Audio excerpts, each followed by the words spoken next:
সমবেত হওয়ার এই পরিস্থিতি তৈরি করার জন্য হাজারো মানুষ প্রাণ বিসর্জন দিয়েছে গত 15 বছর। আপনারা আজকে এই যে লক্ষ মানুষ এখানে উপস্থিত হয়েছেন, আপনাদের যে রাজনৈতিক অধিকার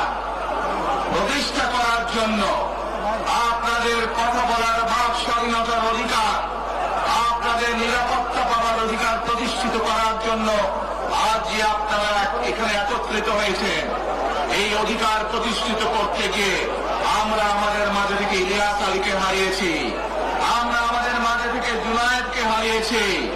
আমরা আমাদের মাঝে থেকে দিনারকে হারিয়েছি। সারা বাংলাদেশে গত 15 বছর 16 বছরে যারা এই দেশ থেকে পালিয়ে গিয়েছে 1 বছর আগে, তারা যখন এই দেশের মানুষের টুটি চেপে ধরেছিল, তারা এই দেশের মানুষের বাক স্বাধীনতা কেড়ে নিয়েছিল, তারা এই দেশের মানুষের ভোটের অধিকার কেড়ে নিয়েছিল, তারা শুধু ভোটের অধিকার কেড়ে নিয়েই